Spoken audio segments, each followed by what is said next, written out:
नमस्कार विद्यार्थियों, मेरा नाम देवेंद्र है। आज हम आत्मपरिचय कविता के प्रथम भाग का रसास्वादन करेंगे, जो कि कक्षा 12 के हिंदी केंद्रित पाठ्यक्रम में संकलित है। सर्वप्रथम सीखने के प्रतिफल पर चर्चा करते हैं। इस अंश को पढ़ने के बाद विद्यार्थी कविता के शीर्षक को स्पष्ट कर सकेंगे।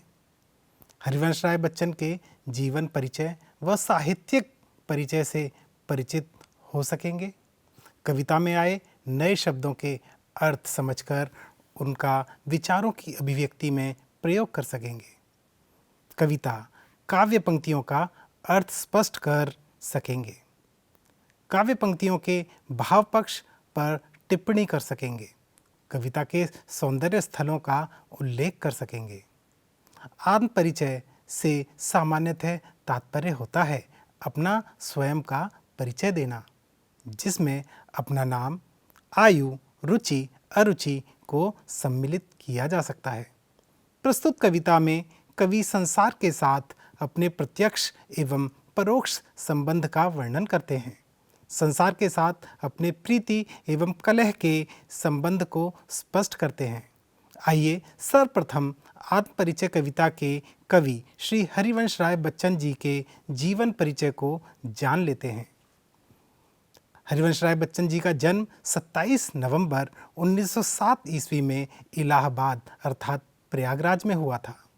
आइए हरिवंश राय बच्चन जी की प्रमुख रचनाओं के बारे में जान लेते हैं।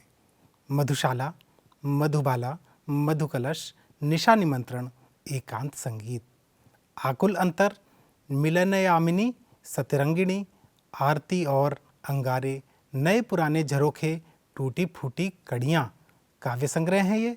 क्या भूलूं क्या याद करूं, नीड़ का निर्माण फिर, बसेरे से दूर, 10 द्वार से सोपान तक, आत्मकथा, हैमलेट, जनगीता, मैकबेथ, प्रवासी की डायरी, संपूर्ण वाङ्मय बच्चन ग्रंथावली के नाम से 10 खंडों में प्रकाशित हैं।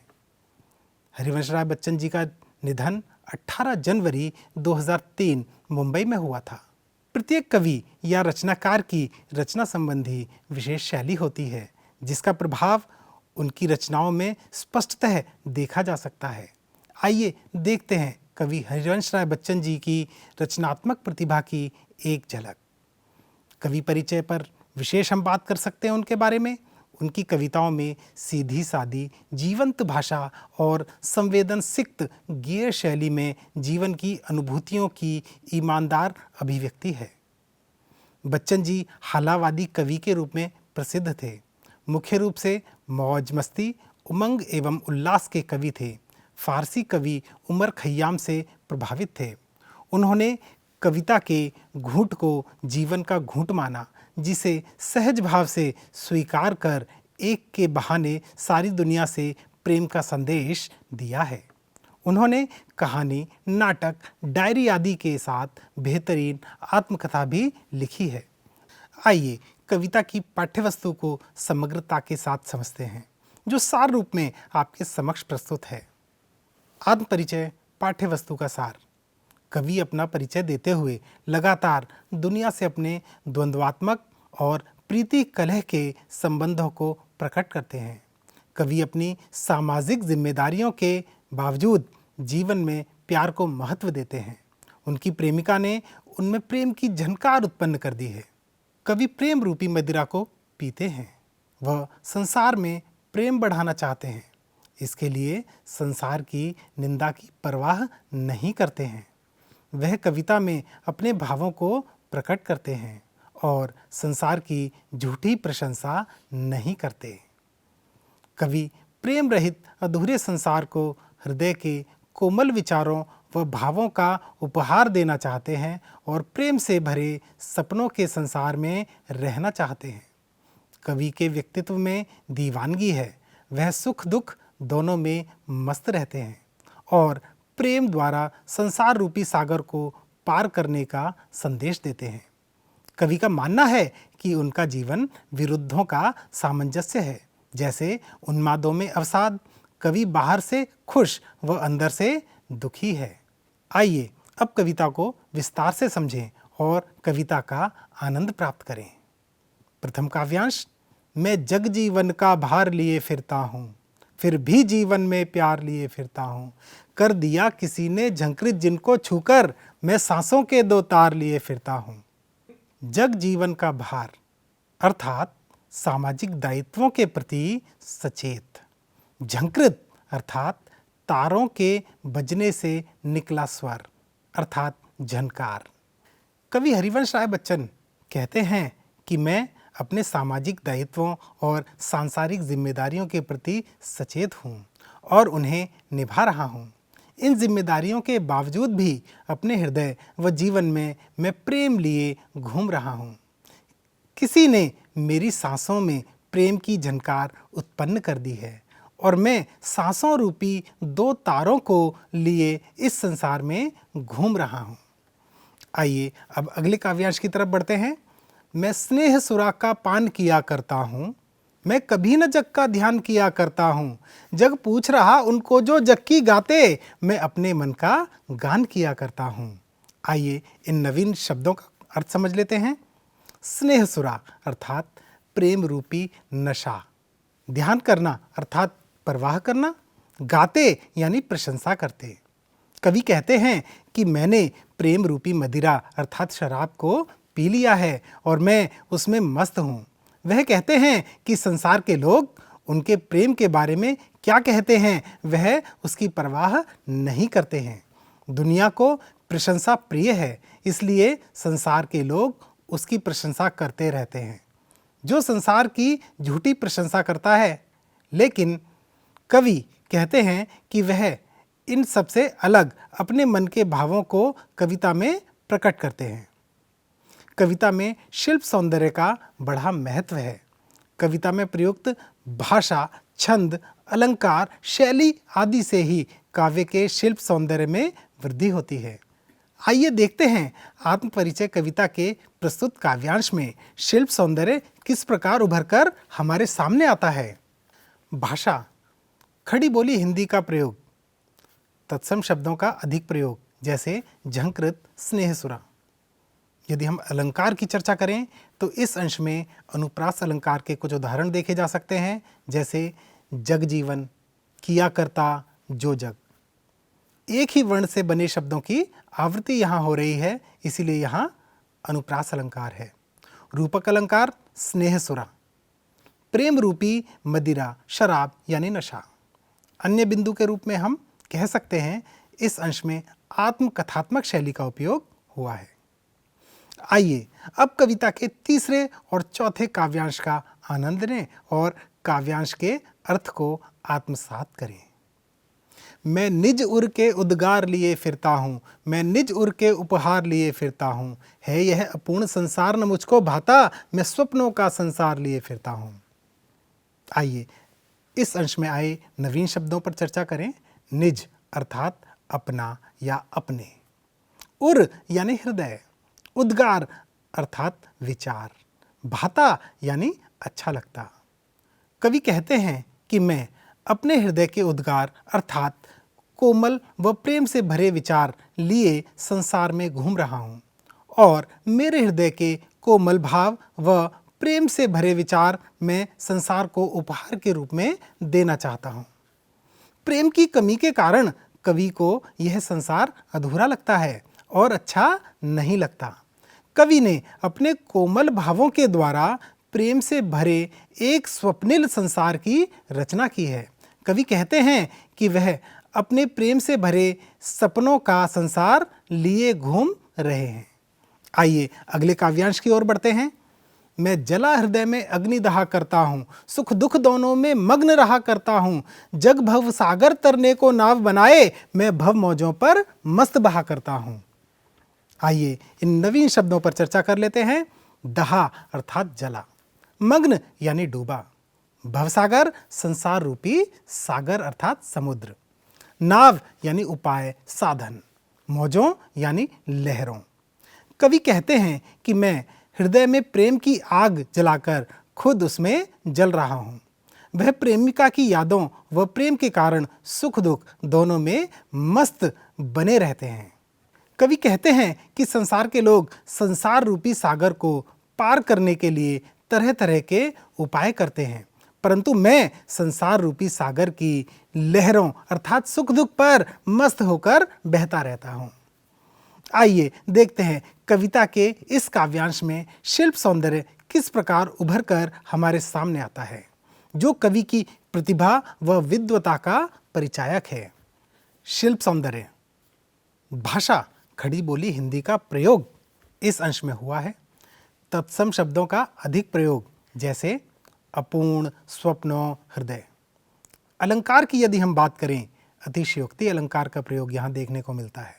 हृदय में अग्नि का जलना, दिल में आग लगना यानी बढ़ा चढ़ाकर वर्णित करना। रूपक अलंकार भवसागर यानी संसार रूपी सागर। भव मौजों अर्थात संसार रूपी सागर की लहरों पर। अन्य बिंदु आत्मकथात्मक शैली में का प्रयोग यहाँ पर है। आइए अब कविता के 5वें काव्यांश का आनंद लें और काव्यांश के अर्थ को आत्मसात करें। मैं यौवन का उन्माद लिए फिरता हूँ, उन्मादों में अवसाद लिए फिरता हूँ, जो मुझको बाहर हंसा रुलाती भीतर, मैं हाय किसी की याद लिए फिरता हूँ। इस अंश में जो शब्द आए हैं यदि हम उन पर बात करें तो यौवन अर्थात युवा अवस्था, उन्माद यानी जोश उत्साह, अवसाद यानी दुख उदासी। कवि कहते हैं कि मेरे अंदर युवा अवस्था का जोश व उत्साह है, लेकिन निजी प्रेम प्राप्त न होने के कारण मेरे दिल में दुख है। प्रेमिका की यादों के कारण मैं बाहर से हंसता रहता हूँ, लेकिन मन ही मन दुखी हूँ। आइए इस काव्यांश में शिल्प सौंदर्य पर चर्चा करते हैं। शिल्प सौंदर्य। भाषा खड़ी बोली हिंदी का प्रयोग यहाँ पर देखने को मिलता है। तत्सम शब्दों का अधिक प्रयोग है जैसे यौवन, उन्माद। यदि हम अलंकार पर बात करें तो विरोधाभास अलंकार यहाँ देखने को मिलता है। उन्मादों में अवसाद, बाहर हंसा रुलाती भीतर, बाहर से हंसना यानी खुश होना और अंदर से रोना यानी दुखी होना। इसमें विरोध का आभास देखने को हमें मिलता है। अनुप्रास अलंकार यहाँ देखने को हमें मिलता है। लिए फिरता हूँ की आवृत्ति बार बार यहाँ देखने को मिल रही है। अन्य बिंदु आत्मकथात्मक शैली। आइए विशेष संवाद के माध्यम से इस अंश को और गहराई से समझते हैं, इस पर विशेष चर्चा करते हैं, जिसमें इन शब्दों के संबंध में आपकी समझ विकसित हो सके। विशेष संवाद। उद्गार यानी कवि के कोमल व प्रेम से भरे विचार। उपहार यानी कवि के कोमल व प्रेम से भरे विचार जो वह संसार को उपहार के रूप में देना चाहते हैं। स्नेह सुरा, प्रेम रूपी मदिरा, नशा, शराब। यहाँ पर हमें रूपक अलंकार देखने को मिलता है। उन्मादों में अवसाद, निजी प्रेम नहीं मिला व संसार में प्रेम की कमी। युवा अवस्था के जोश व उत्साह में भी कवि दुखी व उदास है। यहाँ विरोधाभास अलंकार देखने को स्पष्टतः मिल ही जाता है। आइए आज की पाठ्य वस्तु को प्रवाह चित्र से समझें। सामाजिक जिम्मेदारियों के प्रति सचेत व जीवन में प्रेम को महत्व। संसार की निंदा की परवाह के बिना प्रेम रूपी नशे में मस्त। संसार को कोमल व प्रेम से भरे विचारों का उपहार देना। प्रेम की कमी से संसार अधूरा लगना व प्रेम से भरे सपनों का संसार लिए घूमना। सुख दुख दोनों में मस्त रहना। प्रेमिका से प्रेम प्राप्त न होने के कारण युवा उत्साह के साथ साथ दुख व उदासी। आइए अब तक सीखे अंश की पुनरावृत्ति कुछ प्रश्नों के माध्यम से करते हैं, जिनका उत्तर आप जरूर दे पाएंगे। पहला प्रश्न, हरिवंश राय बच्चन जी का जन्म कब हुआ था?